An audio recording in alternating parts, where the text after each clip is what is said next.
My name is Callie Reyes, and I'm 30 years old, 8 years after my mother told our old neighborhood that her daughter had gotten too big for this family. My brother stood on my front porch in Missoula holding a casserole dish nobody had asked him to bring, staring at a small stained glass hummingbird hanging in my front window, catching the last of the evening light. He went quiet in the middle of a sentence about traffic on the interstate, and I watched him do the math right there on my welcome mat. He backed off the porch with the dish still in his hands, phone already coming up to his ear. Mom, you need to sit down for this.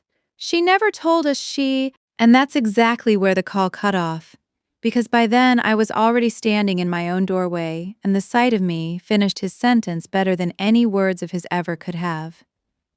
What my mother did with that phone call and what I ended up saying into a borrowed microphone in my parents' own backyard in front of 80 of our oldest neighbors is why I'm telling you this story tonight. Welcome back to the channel. If you've ever kept a family standing with your own two hands while nobody in it ever once asked whether your hands were tired, stay with me, because I think you already know exactly where this is going. There's a small stained glass panel hanging in my front window in Missoula, a hummingbird in flight, cobalt blue and amber, made with my own hands in a night class I took the year everything fell apart. I work as a paramedic, 12-hour shifts on an ambulance that spends half its time on back roads outside town and half its time downtown on a Friday night. And I've learned more about what people actually need in their worst 5 minutes than any classroom could have taught me. My husband Theo runs a small bike repair shop 2 blocks from our house. Between us, we make a living that's honest and occasionally frightening in its unpredictability, and we've built a life that fits us, small and specific. Dinner some nights at 9 because the call came in at 7:30. My family taught me a version of showing up a long time ago, except in their version, showing up only ever seemed to run in one direction. In 8 years, nobody from my childhood home had crossed my threshold. That wasn't an accident, whatever story got told about it back there. And the story that got told never once mentioned where the money had actually been going, because the money is where all of this really starts. I need to walk you back to the beginning, because I've had 8 years to get every detail of it exactly right. It started the week I finished paramedic school. At my parents' kitchen table in the house I grew up in, a green 2-story on Larkspur Street that my grandfather built with his own hands back when the whole street was still orchard land itself. My mother, Diane, had made a cake with my name spelled right for once. And my father, Hector, who worked 30 years for the county road department, shook my hand like I'd just been sworn into something important. Which in a way I had for a few hours that evening. I was the pride of that kitchen table, the girl who'd made something real out of herself. I would have promised almost anything to stay that person a little longer, and my mother, it turned out, already had a promise picked out. After the cake, she slid a folded piece of paper across the table instead of a card, a property tax notice for the house, past due, penalty accruing. Written across the top in her handwriting. For the house, since you've got real income now. A number underneath, manageable for someone starting a real paycheck for the first time in her life. She said it warm, patting my hand the way you'd hand someone their piece of a family recipe. My father studied his coffee like it needed studying. My younger brother Mateo, 19 then and between semesters at community college, reached for a second slice of cake. I thought I understood the deal. One favor once, the least I could do for the house that had raised me under its roof for 18 years. I paid it out of my very first paycheck. The next month, another folded paper showed up in my mailbox at the studio apartment I was renting near the hospital. The month after that, another. Nobody had to ask twice after that first time, because the asking had already happened once, warm and public, dressed up as pride in me. And I'd already said yes in front of the whole kitchen table. By year 2, I'd set up a standing transfer, $400 on the first of every month, because it felt strange writing checks for a house 6 blocks from where I'd grown up, $600 in the bad months, and there was always a bad month on Larkspur Street. A new water heater the winter the old one finally rusted through. a roof patch after a bad hailstorm, property taxes every single year climbing the way property taxes do. My father's truck, the one he needed for work, when the transmission finally gave out for good. On my side of the ledger, every overtime shift the department would offer. Every holiday rotation nobody else wanted. 4 years of driving a car with bald tires because new ones felt like a luxury I couldn't justify while Larkspur Street needed its roof fixed. My coworkers assumed I was saving towards something specific. A house of my own, maybe. I was saving for something. I just couldn't have told you what it actually was, only that it needed to keep flowing toward that greenhouse every single month, like the seasons required it. I kept a spreadsheet. Not because I ever expected to see $1 of it again, but because numbers held still in a family where words never quite did. Words like just this once, and we're all in this together, and this house is your foundation too, Callie. By year 6, that spreadsheet held 5 figures. I've said the total out loud exactly once in my entire life, in a backyard full of people expecting an entirely different kind of speech from me that evening. And once turned out to be more than enough. One more thing about that water heater, since I ended up paying for it twice. In a photo Mateo texted me one Thanksgiving. You could just see past him into the basement, and there sat the old rusted-out unit still down there, propped in the corner like nobody had ever bothered hauling it to the scrapyard. 2 years after I'd paid for its replacement, I told myself the county probably charged a lot for hauling. I told myself a great many things back then, because telling myself things was easier by far than calling my mother and asking a direct question I wasn't sure I could survive the answer to.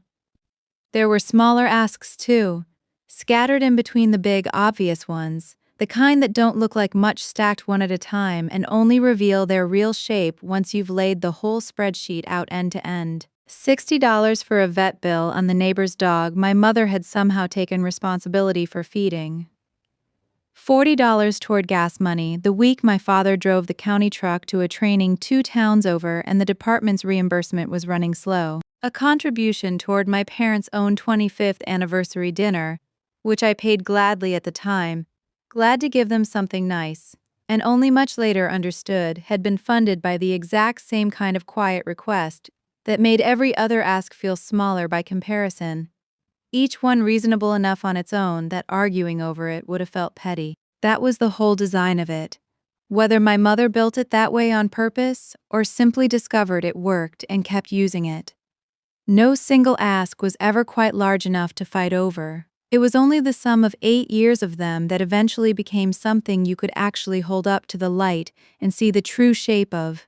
I met Theo on a call, actually, which is not a sentence most people get to say honestly. He'd laid his bike down avoiding a pothole and split his eyebrow open, and I stitched him up right there on the curb because the cut wasn't bad enough for a full transport, and he point-blank refused to leave his bike unattended on that street. 2 years of him showing up at the station with coffee on my worst overnight shifts before he proposed with his late mother's ring. No big production, just the 2 of us on our own front porch on an ordinary Tuesday. Because he said waiting for some perfect occasion felt like waiting for permission neither of us actually needed. I brought him to Larkspur Street exactly once, that first autumn together. My mother asked what a bike mechanic made in a year before she'd finished learning his last name. Asked whether self-employed people even had real health insurance. Asked, almost as an aside, whether we'd consider hosting the rehearsal dinner at the house since the backyard really was lovely that time of year. Theo answered every question with easy patience, and on the drive home he just said, "Your mom's got a lot of very specific plans for our life for someone we just met." He had no idea how right that sentence actually was. I hadn't told him the full shape of it yet, because I hadn't let myself say the whole thing out loud, even to myself. That night, my phone lit up with a message meant for me alone. "He seems nice, hon." Also, property tax bill came in higher than we budgeted. "Any chance you could cover the difference this month? Don't mention it to your dad, he already worries enough." My engagement had apparently arrived with its own line item attached before the ring had even settled on my hand. I paid it. For 6 years, I always paid it. Right up until the December an apartment fire, 2 units down from ours, filled our whole building with smoke damage, bad enough that insurance covered the big ticket items, but left us a $4,000 gap in things that simply weren't replaceable on paper. Every framed photo Theo's mother had ever taken, most of my paramedic school notes, the quilt my own grandmother made me the year I was born. I called my mother that week, still smelling smoke in my own hair no matter how many showers I took, mostly, if I'm honest, just wanting somebody's mother to ask if I was okay. She asked about the transfer first. Not unkindly exactly, more like a business following up on an account that had gone briefly quiet.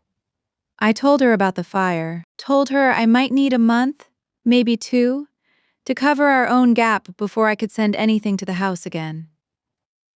There was a pause on the line, and then my mother said the sentence I have carried in my chest for 5 years now.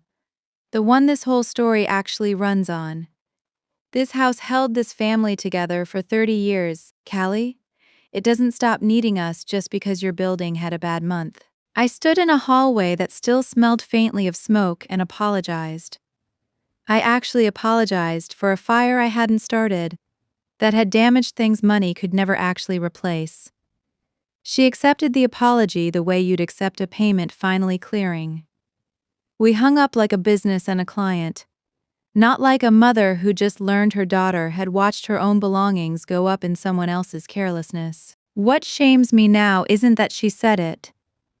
People will show you precisely who they are, every single time, if you're willing to actually listen. What shames me is that I spent the rest of that week doing math in my head, trying to figure out how to make the next transfer work around a fire that wasn't even my fault, instead of doing the math that actually mattered, which was how many more years I intended on doing this before something worse than smoke damage finally took something from me. I couldn't rebuild at all. Theo found me at the kitchen table 2 nights after that call with my mother. Calculator app still open, trying to figure out whether we could skip our own renter's insurance payment for a month to make the transfer work instead. He didn't say anything critical about it. He just sat down across from me, closed the calculator app himself, gently, and asked whether there was a single person in my life outside that spreadsheet I could call if I actually needed help. I said his name, and meant it, but it struck me later how long it had taken me to arrive at that answer, and how short the list actually was once I stopped to really count it. I updated my own emergency contact paperwork at the station. The very next shift, something I'd been meaning to do since the wedding, and had somehow just never gotten around to. It felt like a small thing at the time. It wasn't. I was 29 years old, standing in a hallway that smelled like a stranger's negligence, apologizing to my own mother for a house fire. It would take something enormous to finally make me set that phone down for good. Grief, it turned out, was not what finally did it. Exhaustion was, 6 months later, on a call that still visits me some nights even now. I worked a bad highway accident that took an entire family, parents and both kids, everyone on scene doing everything right and losing anyway. I finished that shift, drove myself home instead of letting Theo come get me the way he offered to, and sat in my own driveway for 40 minutes before I could make myself walk inside. The department gave me 2 weeks of mandatory leave after that call. Standard protocol, no negotiation. 2 weeks without my full paycheck, because our department's leave policy for incidents like that only covers a portion of base pay. I called my mother from my own kitchen table that first week off, still not sleeping right, and told her I needed to pause the transfer. Just for those 2 weeks, while I figured out how to function again. The silence on the line went cold in a way that yelling never could have managed. Ungrateful, after everything this family sacrificed to get you where you are. So this is the person all that training turned you into. Then a dial tone, flat and absolute, the sound of a decision that had already been made somewhere I clearly wasn't invited into. I called back twice, voicemail both times. I tried my father, heard the TV going behind him, and he said, tired and quiet, "Just give her a little time, Cal." She's got a lot on her plate with the church fundraiser. Not are you doing okay? Not I heard about the accident, honey. Every road into that family, I learned all over again, ran directly through my mother. And my mother had just closed the road herself, this time for good. I set the phone down, and this time I actually left it down. 6 blocks away, my mother started telling a story about her daughter. It simply wasn't the story that had actually happened. Here's exactly how the phrase "she thinks she's better than us" got built in a neighborhood where everybody had known everybody for 30 years, because nobody in my family ever technically lied to a single soul's face. It started at the church fundraiser itself, the one my father had mentioned so casually. Someone asked where I'd gotten to, since I'd missed the neighborhood block party for the first time in my whole life. My mother, according to a neighbor who told me much later, looked down at the coffee urn and let a long, practiced silence curdle into whatever shape people needed it to take. "We really don't hear from her much these days," she finally said and touched a tissue to the corner of one eye. "We really don't hear from her much these days." Every single word of that sentence is technically true. She didn't hear from me because she'd hung up on me herself and stopped picking up when I tried calling back. That's the entire mechanism, and it runs itself once you're willing to let it. By the following spring, one of the neighbors was using the word "ashamed" out loud at a barbecue, and my mother never once corrected him. A story that goes uncorrected on a street that small becomes settled fact within about a month. She never lied outright, not one single time.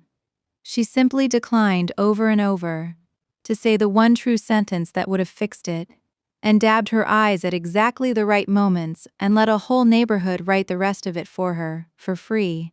I knew none of this yet. I was 6 blocks away learning how to sleep again, after a call that still visits me sometimes, and I only learned the full shape of it years later, from my brother, sitting at my own kitchen table looking like he wished the floor would open up. But you should carry it with you through the rest of this too, the same way I've had to. So let me answer the question I opened with, because the truth of it fits into one sentence, and it was never spite, not for 1 second. I had one paycheck cut to half for 2 weeks, a mind that wasn't done processing 4 bodies on a highway, and nobody left standing beside me on that particular road, except a man I'd married 6 months earlier. That's the entire scandal, beginning to end. The year after that, I built a life at a volume I finally controlled myself. Theo and I had already been married quietly at the courthouse, just the 2 of us and 2 witnesses pulled off the street, precisely because I understood by then exactly what a bigger wedding would have been used for. The money that used to leave my account on the 1st of every month simply stayed put. And over 18 months, it became something we'd never had before. An actual savings cushion, 6 months deep, sitting there the way money is supposed to sit for people who've had a very bad week on a highway and might, someday, have another one. That spring, once I'd started sleeping through the night again, I signed up for a night class at the Community Arts Center, mostly because Theo suggested I needed something with my hands that wasn't an IV line or a bike chain. Stained glass, 6 Tuesdays, and I made a small hummingbird panel that came out lopsided and a little too much solder in the wrong places, and I loved it anyway. Hung it in our front window where the morning light would catch it. It became, without my ever quite planning it that way, the first thing in my adult life that existed purely because I wanted it to, with no invoice attached to it anywhere. That same season, a padded envelope showed up at our house with no return name, just a postmark from 6 blocks over. Inside, wrapped in an old dish towel, was a cassette tape, the kind that used to run in a landline answering machine, labeled in shaky handwriting. Callie's Messages, 1996 to 2003. Keep this away from your mother. Love, Aunt Cece. My father's older sister, 71 that year, the only person on either side of that family who had ever once preferred a hard truth over a smooth one. We had to borrow an old tape player from a neighbor just to hear it, and it turned out to be 7 years of birthday messages I'd left on my grandparents' old answering machine as a kid, a scratchy, off-key 7-year-old singing happy birthday to herself into a machine. An 11-year-old proudly reporting a spelling bee win nobody at the actual kitchen table had ever mentioned remembering. Aunt Ceci had apparently kept that old machine running in her spare room for 2 decades after everyone else had switched to voicemail. Specifically, she told me later, because she liked hearing what the family actually sounded like when nobody was performing for each other. I cried listening to that tape like it was a message from somebody I'd lost, though Aunt Ceci was very much alive, just 6 blocks away, and apparently willing to risk my mother's temper to mail me a box of magnetic tape. I wrote her back that same week, my new address printed clean in the corner, no phone number, nothing that could get intercepted at a kitchen table I no longer had a seat at. I sent her a photo every year after that on my birthday, the hummingbird panel usually somewhere in the background by then, because it felt right that the two things should exist in the same picture. I never knew for certain whether those photos reached her hands safely, or what my mother had come to believe by then about where her sister-in-law's mail was actually going. That answer arrived eventually too, inside a shoebox full of cassette tapes. Though I'm getting ahead of myself again. The 2 years after I stopped the transfer changed the shape of our whole household in ways that had nothing directly to do with the money itself, or not on the surface. Theo finally took on the apprentice he'd been wanting to train for over a year. A kid from the neighborhood who couldn't afford the shop's usual rates.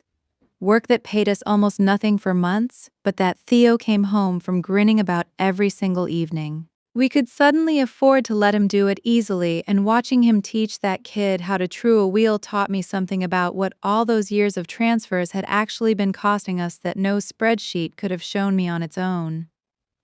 We took our first real vacation as a married couple that same year, 4 days at a cheap cabin by a lake with spotty cell service and better sleep than either of us had gotten in years. We started cautiously, treating our own small life like something worth investing in on purpose, instead of something that simply absorbed whatever was left over after Larkspur Street's needs came first.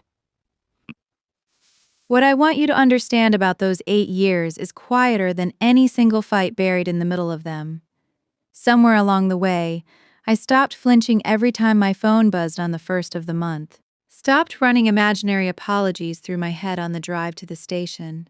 I learned, slower than I'd like to admit for someone whose entire job is reading a crisis in seconds, that being needed by your own family and being loved by them are not, in fact, the same transaction, no matter how many years you've been told otherwise. Theo and I don't have children yet, not for lack of wanting them, just not yet, and some nights I catch myself already grateful that whoever eventually comes along is never going to have to learn that particular lesson the hard way, the way I did. I thought the story was finished, honestly, somewhere around year 6 of quiet. Then, on an ordinary Thursday evening, my brother stood on my porch holding a casserole dish, and every bit of that quiet got dragged back out into the light, whether I was ready for it or not.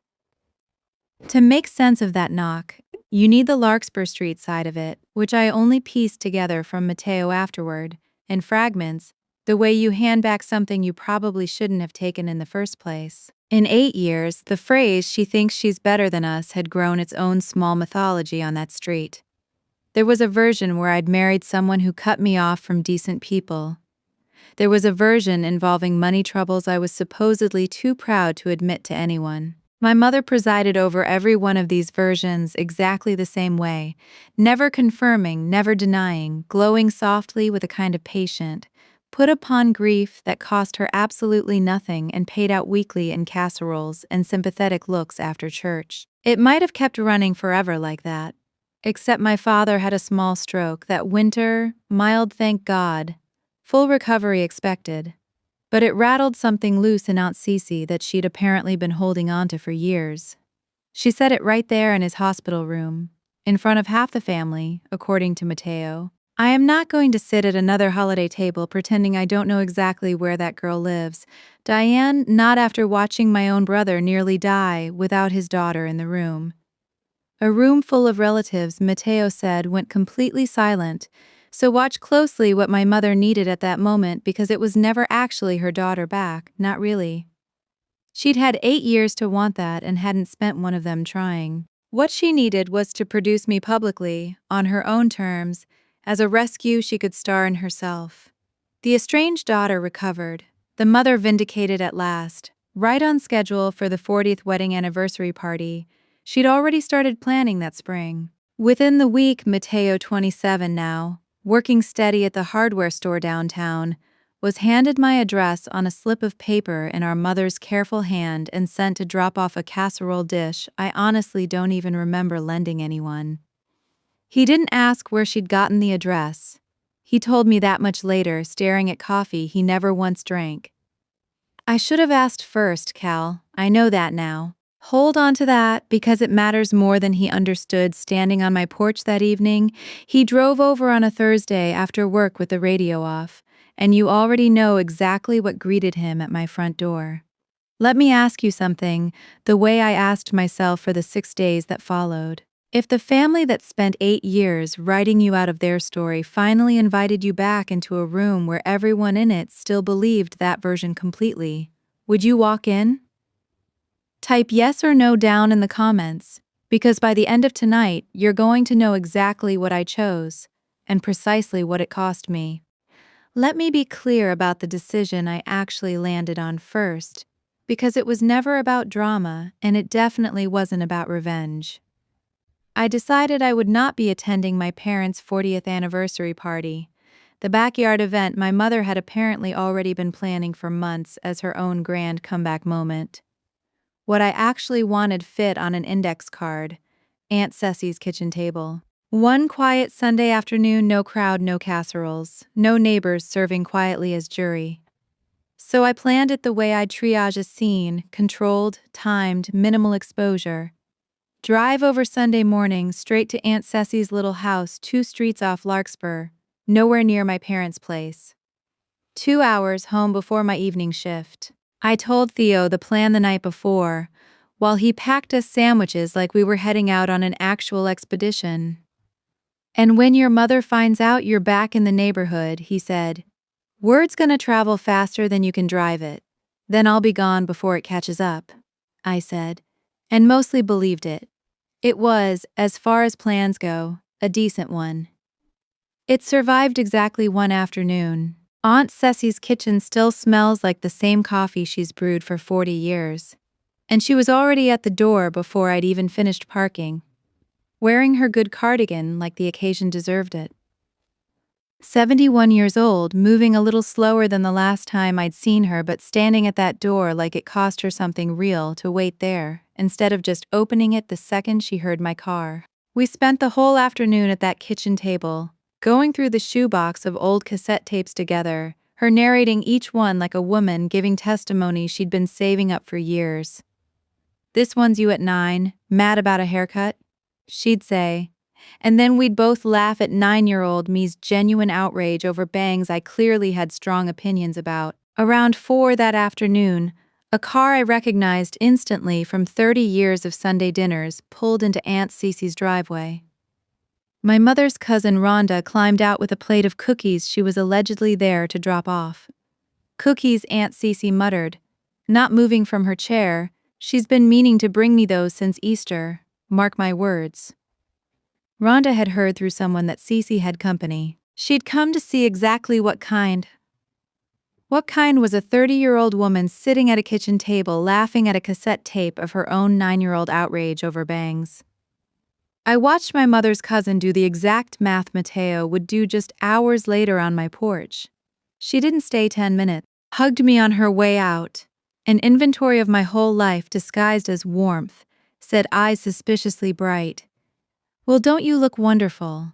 Your mother's just going to about faint. Then her car was gone down the street with real purpose behind it. By that evening, Mateo texted that the whole street knew everything. My visit, Aunt Ceci's kitchen, all of it. And that night, at a small pre-anniversary gathering held at my parents' own house, my mother stood up in front of the assembled family and neighbors and made it official. Mateo was there. He related to me almost word for word afterward, and I could hear her exact cadence in every line of it, even secondhand. This family has weathered so very much, and I truly believe the Lord has finally brought my girl home to Larkspur Street where she belongs. My daughter has been in the neighborhood, and this Saturday, at this house her own grandfather built with his hands. This family is going to stand whole again in front of everyone who ever doubted us. Applause, Mateo said. A couple of the older women actually cried into their napkins. I sat at my own kitchen table reading that account, and what I felt first wasn't anger at all. It was something closer to vertigo, the specific dizziness of watching yourself get cast in a production you never once auditioned for. In a single Thursday to Sunday stretch, I'd been written back into a starring role I had clearly declined. My mother had sold tickets to a comeback performance whose lead character had never signed off on a single line of it, and the curtain was going up in 6 days. Then my brother's car pulled into my driveway that same night, unannounced, and I opened the door already braced for whatever he'd brought this time. He didn't have a casserole dish this time. He had a shoebox of his own, an old one, full of receipts and folded papers he'd found going through our father's desk, looking for the truck's title. "You need to see where it actually went, Cal," he said, sitting down at my table without being asked. So I looked. The water heater paid for twice. One line in my father's careful handwriting: repaired, used parts, labor Mateo and Uncle Ray, no charge favor. My father and brother had fixed that unit themselves for the cost of a part. The same winter $400 a month kept leaving my account like clockwork. Where the rest of it actually went was all right there in black and white: a donation to the church building fund under the line Family Legacy Gift. A down payment toward Mateo's own truck, quietly never repaid or mentioned again. A loan to a cousin's husband for a business venture that had folded within a year. Same story, never once brought back up at any family dinner since. My money hadn't been holding a struggling household together at all. It had been buying my mother a certain standing on a street where standing apparently mattered enormously. Plus a long list of people who would smile at her in a particular grateful way for the rest of their lives. The same way Rhonda had smiled at me on Aunt Cece's porch that very afternoon. I sat back and felt 8 years of carefully managed anger finally stand all the way up.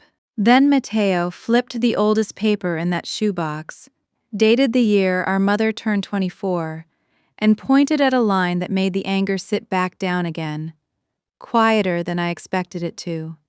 Pond, gold bracelet, wedding gift from her own mother, county property tax, original house.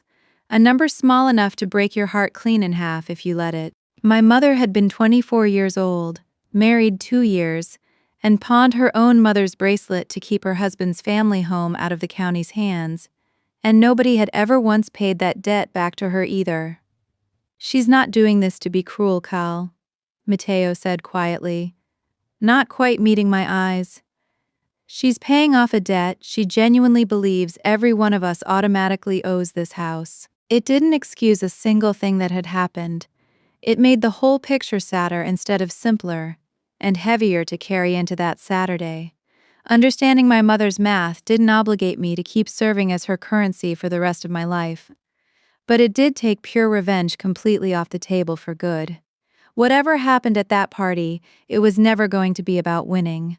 I barely slept the 6 nights leading up to it. I ran every version. Skipped the party entirely.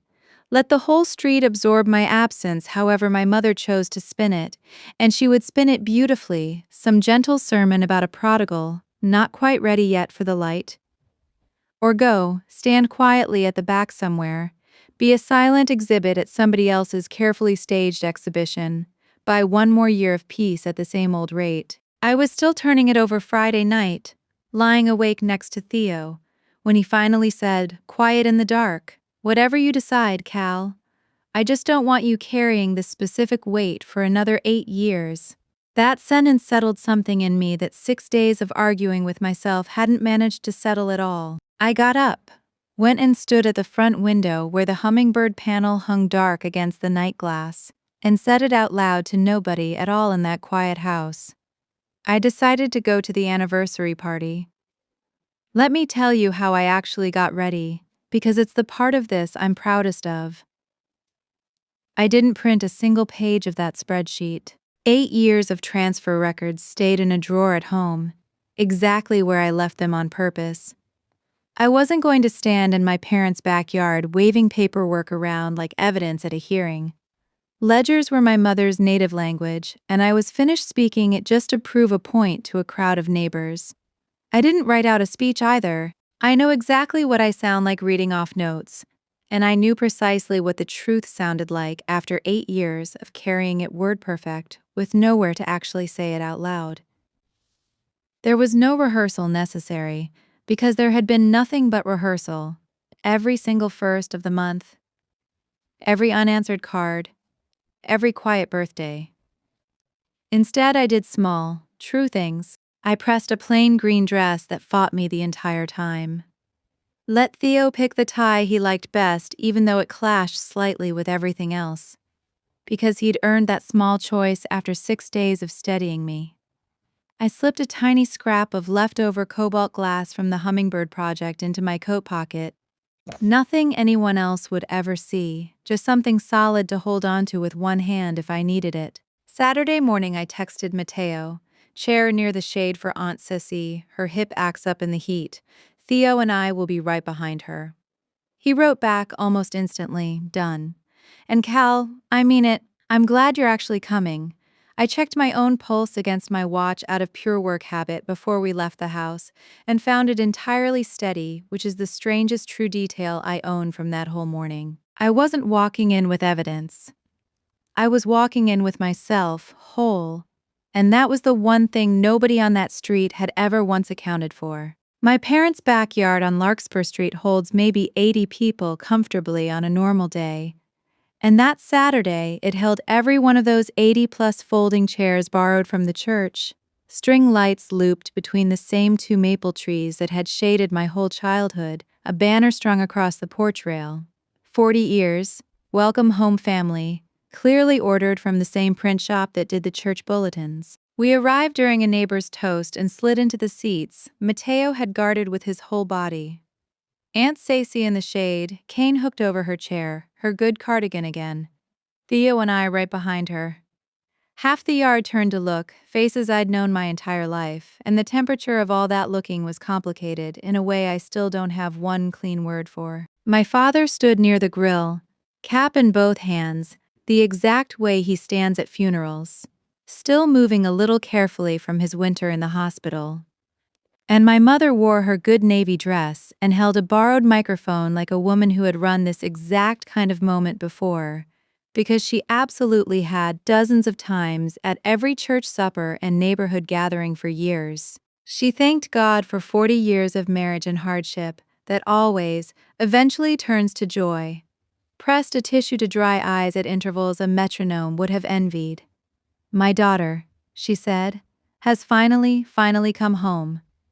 Then she turned, found me in the second row, and extended that microphone toward me exactly the way she'd once slid a folded tax notice across a kitchen table. Callie, honey, come on up here and say a few words with your mother. 80 faces swung toward me at once. Somewhere behind me a folding chair creaked under someone shifting their weight. And there it was, the whole choice laid out plain as a property line. Stay seated, smile, wave, drive home intact, let her version of things settle permanently over the rest of my life and start creeping toward whatever came next for me and Theo too. Or stand up and burn the one bridge that still technically had my name carved into it. The one marked daughter who might still, someday, come all the way home for good. I looked at Aunt Ceci. My aunt gave me a nod so small most of that yard would have missed it entirely. I let go of the folding chair. I stood up. I did not take the microphone she was holding out to me. A backyard carries a level, calm voice better than you'd think, especially once 80 people go quiet all at once out of pure reflex. I walked to the front with empty hands, and I want you to know I was not afraid. 8 years of walking into strangers' worst 5 minutes teaches you exactly what a real emergency actually feels like. And this wasn't that. This was just the truth, finally, with decent acoustics and string lights swaying gently overhead. I never left this family, I said. I stopped paying its bills. For 8 years in this family, those two things got treated like the exact same thing. You could hear the string lights creak faintly in the breeze. You could hear someone's ice cubes shift in a glass. $54,780. That's not a figure of speech. I kept every number, and anyone in this yard who ever borrowed against it is welcome to check my math. I watched that number land across 80 people at once. Watched a couple of faces near the back go very still, very fast, faces belonging to a truck down payment and a folded business loan I hadn't even needed to name out loud. I didn't hold their eyes any longer than a single breath. I hadn't come for them. 6 months after I married the man standing beside me, I worked a call that took an entire family off a highway, and the department made me take 2 weeks off to recover. My own mother's response when I asked to pause a single payment for those 2 weeks was to remind me the house didn't stop needing us just because my week had been unbearable. Nobody in this family called to ask if I was okay. Not one single person. A phone call would have found me instantly, the whole time. Then I turned to my mother because the last of it belonged entirely to her, and I handed back the exact sentence she'd given me 5 years earlier, with 5 years of interest finally added on top. I was allowed to be unbearable that week, Mom. Just never once, not one single time around you. The tissue came down slowly. My mother, who had held a note of graceful sorrow through every church supper for 8 straight years, who could summon tears on command and shut them off just as fast, lost the rhythm of the whole moment for the very first time in her performing life that I had ever personally witnessed. "How dare you?" she said. And the word dare cracked right down the middle too sharp through that little borrowed speaker. She was shaking. I genuinely wasn't, and I say that with no pride in it at all. I'd spent 8 years quietly rehearsing calm on the worst nights of strangers' lives. And she'd spent her whole life rehearsing an audience. And it turns out, only one of those two skills holds up once the actual script runs completely out from under you. I never once raised my voice in that backyard built for potlucks and birthday songs. Quiet, it turns out, is the loudest possible thing you can bring into a space like that. Here's what the truth actually cost, itemized, because my family raised me to itemize things.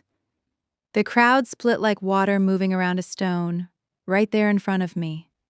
In real time, some faces going soft in my direction, some going straight to stone, and the stone faces included people I had genuinely loved my whole life. Mrs. Alvarez, who used to babysit me, and Mateo both, studied her own folded hands like they'd become unfamiliar to her all at once. A neighbor who'd waved at me from his porch my entire childhood shook his head slow, settling permanently into a shame I understood. Watching him, he intended to hold on to for good. That's the cost nobody warns you about ahead of time. The truth doesn't convince every single person standing in the yard. It just finally stops the lie from being unanimous, and I felt the other thing go too, the thing I'd genuinely been paying for this whole time without fully understanding it. Somewhere in that backyard, the daughter who might someday be fully welcomed back, restored by some eventual change of heart to every future holiday table, that particular version of me died, standing right there in the grass, string lights swaying overhead like nothing at all had happened. I killed her myself on purpose, in front of everyone I'd ever known. I'd probably grieve her a little, eventually. I knew that even as it happened, and I stood there anyway, because she had been costing me absolutely everything, and paying out in a currency I could never once spend on anything that actually mattered. Then I did the one thing I'd genuinely come to do. I walked back to our row and took Aunt Cece's hand instead, helped her up slow, and stood beside her in full view of 80 people who'd spent years listening to a story about a daughter who'd simply grown too proud for this family. "This is the only person on this street who ever once told me the truth for free," I said. "I'm not walking away from her again, no matter what happens tonight." My aunt squeezed my hand, and the whole yard watched two women stand together, who'd spent a decade being quietly written out of the same story from opposite directions. Some things simply outrank a family's official version of events. Not many things. That happened to be one of them. I let go of Aunt Ceci's hand gently, nodded to Mateo to see her back to her chair, and walked the length of that backyard for the last time in my life. Past the folding chairs, past Rhonda, who was staring at the number I'd said out loud like it was still hanging visibly over the whole yard. Because for her, it absolutely still was. She knew exactly which line in that shoebox had her own husband's name written next to it. My mother stepped away from the microphone stand as I came level with her, and here's the strangest mercy of that entire evening. What she said next, quietly, mic lowered by then, meant for me alone, no audience left listening in. For the first time in 8 years, maybe in 40, my mother said something that hadn't been staged for a single other person on earth. Everything I ever did, I did to keep this family's roof over our heads. And she meant every word of it completely. That's the part that will never stop being sad to me, if I'm honest. I could see straight down that whole sentence, all the way back to a 24-year-old woman at a pawn shop counter, sliding her own mother's bracelet across the glass, learning forever afterward what a daughter in that family was. Apparently 4. I stopped. I looked at my mother, standing alone now in her own backyard full of people who'd already started drifting toward the dessert table like the show was over. And I said it just as quietly, just for her. The sentence I'd spent 8 years earning the right to finally say out loud. A roof doesn't need blood to stay standing, Mom. It just needs someone willing to actually maintain it. And I finally chose which roof that was going to be. Her face did something I had never once seen it do in my entire life. I didn't stay to try naming it. I walked on, and somewhere behind me the string lights kept swaying, indifferent to all of it. And Theo fell into step beside me without a single word, his hand finding mine the way it always does exactly when I need it to. We were almost to the car when I heard footsteps moving fast across the grass behind us, and it was Mateo, out of breath, having left Aunt Ceci settled safely with a plate of cake. He stood in front of me in that driveway with both hands open. The way a person stands when they want you to see they're not holding a single thing back. He didn't defend our mother. I want that noted somewhere, in whatever record this family keeps of itself now. He didn't say she means well, or you know how she gets, sentences that had upholstered my entire childhood. He'd stopped carrying our mother's messages the moment he sat at my kitchen table with that shoebox in his hands 2 nights earlier. He just looked at me, this brother I'd barely known as an adult, and asked for the one single thing nobody in this family had ever once asked me for outright. Can I just come see you sometimes? No messages from Mom, no asking for anything. Just me, being your brother. Just a brother, 27 years old, and it was the single bravest sentence anyone in the Reyes family had said out loud in at least a decade. Sundays, I told him. Bring nothing but yourself. He nodded like I'd handed him something fragile and genuinely valuable, because we pulled out of that driveway before the cake had even been fully cut. Nobody followed us. Nobody needed to. That part of the story was already over. 5 weeks later, on a mild evening in early June, Aunt Ceci sat on our front porch, cane resting against the railing, watching the last of the daylight come through the stained glass hummingbird in our window and scatter small blue and amber shapes across her lap, both of us laughing again at that same 9-year-old outrage over bangs, because some jokes just get better with distance. My mother's letter arrived the Tuesday before. 3 pages. Her handwriting. Her version of events. A season of hardship. A daughter who'd let pride get the better of family loyalty. A scripture verse about honoring your parents that I'd heard quoted at me for most of my childhood. The word sorry appeared exactly 0 times anywhere it might have actually carried real weight. I read it once at my own kitchen counter, folded it, put it away in a drawer, and went back to making dinner. It hurt less than I'd budgeted for. That's the honest surprise in all of it. Not that it stopped hurting entirely, but that the wound had finally stopped, bearing weight it was never built to carry in the first place. Through Mateo, who calls every single Sunday now, sometimes just to talk about nothing at all, the news trickles over from Larkspur Street.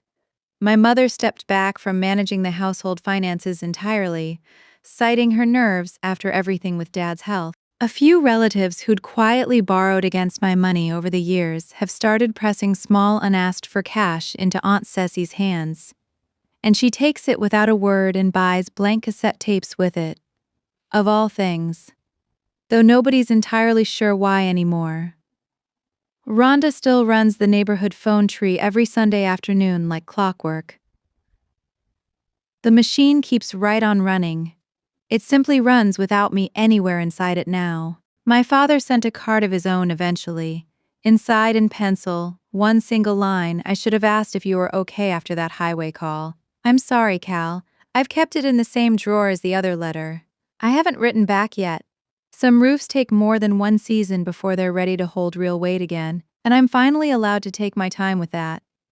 That's rather the entire point of everything I've just told you. Aunt Ceci asked me once, a few weeks after the party, whether I regretted saying that number out loud in front of 80 people instead of just quietly asking my mother for a private apology, the way most families supposedly prefer to handle things behind closed doors. I told her the truth, which is that a private apology from my mother had never actually been on the table, not once in 8 years of trying every private channel I had access to.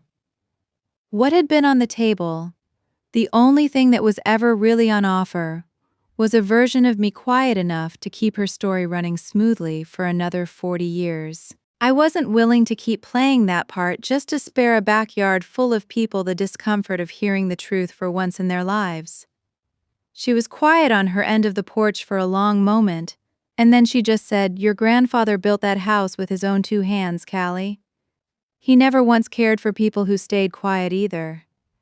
I've thought about that sentence more times than I can count since. And this week, Theo helped me hang a second small glass panel in our kitchen window, a second bird, this one further along than my first clumsy attempt, better soldering, steadier lines.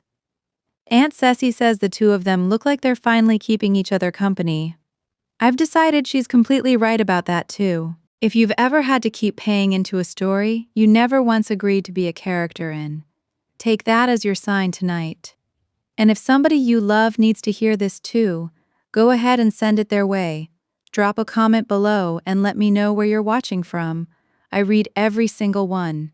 And hit that subscribe button because I've got a lot more of these to tell you.